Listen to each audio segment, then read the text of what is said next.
This is a hard move for this product altogether. You're not going to keep doing it. Are you going to have this version out anymore? This is just going to evolve into... So we're evolving it. Gotcha. And the reason is to further develop the Louisiana River Valley, is to showcase these are sugar canes that are grown in the Louisiana River Valley, produced in the Louisiana River Valley. So we're in the highlands of the Louisiana River Valley. And that's like going back to like pre-American territory. So this is like French territory. I mean, obviously working here at the lovely Bull Rush, I have a complete hard-on for this aspect of it. Like, can you kind of just elaborate on that Louisiana, Vern Valley? Yeah, River Valley. River Valley? Yep. So it's the Louisiana River Valley. I'm obviously very ignorant, so no. I imagine I'm not the only one out there. No.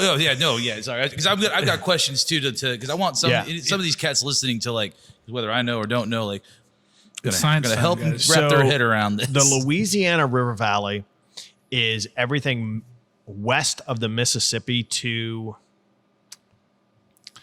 I think it's like the edge of Missouri, and it kind of like goes up in a triangle from Louisiana, like the bayou area, up to the Great Lakes. And it's where the headwaters start and comes down. And it's everything that is fed by Louisiana, like the Mississippi River tributaries. Is that almost bordered by mountains then? Is that what that looks like? Yeah. Kind of? Yeah. So as it comes down, so the idea for us was we want to take this sugarcane that's grown in the lowlands, which is down in Louisiana, the modern day Louisiana, and we want to ferment them with the water from the tributaries of the Missouri, the underground water, which is on our farm. And we want to age it in oaks, like oak trees that were growing with the same water and nutrients. So everything is contained in this one geographical location, as well as distilled by copper stills that were mined out of copper that touched all of the nutrients that were in this Louisiana River Valley. So we're the only distillery that we know of that uses copper that is mined from the same geographical plate that touches the same nutrients and water and all the agricultural kind of source. Terroir and terroir and terroir. Yep. I mean, that's awesome. That also, is this kind of like a newish attempt at doing this, or because I mean, so it's kind of taking after the French in the way that the French kind of established, champagne, cognac, Armagnac, Calvados, the way that they establish those. Just your regions. We're trying to kind of redefine a region that can showcase what we're doing and what others to follow us will do.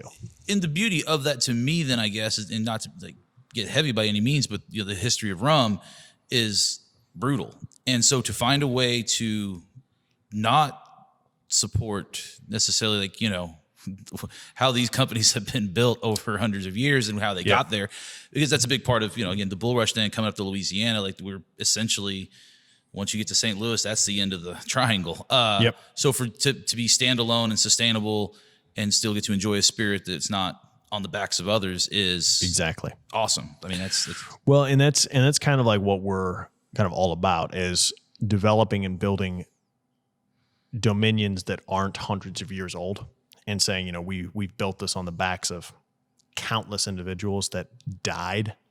Yeah, I mean, indentured. Nothing. Yep, indentured servitude, people. I mean, slavery. It's important, I think, for a lot of people to understand the brutal history of rum. As much as we like to, drink daiquiris and whatever, like it's also a unspoken truth with the bourbon industry too. That's kind of a little ironic, especially Tennessee whiskey is generally funded by a bunch of old plantation owners. Yep. It's old money fucking keeping new money coming.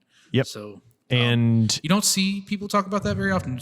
But it's interesting that your approach is it feels Eastern European. So when you say the French thing, and also knowing that you spent some time in France as well to kind of get into your grains, which I definitely want to get into, but I don't think we're there yet. But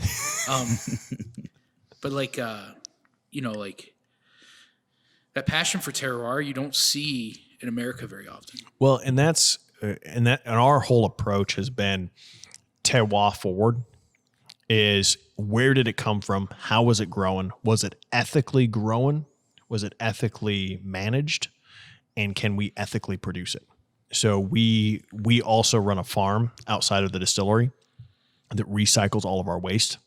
So all of our waste, so all of the spent wash, we actually recondition and follow what's called Korean natural farming techniques, which uses fermented byproducts and reincorporates it back into the soil. Kind of like a supercharged compost to regenerate topsoil. Nice. And so for us, it's all about how do you redevelop and rebuild instead of tearing down other, it's like, okay, so most industries is like, okay, we're going to make this one product, but who cares about all of our waste?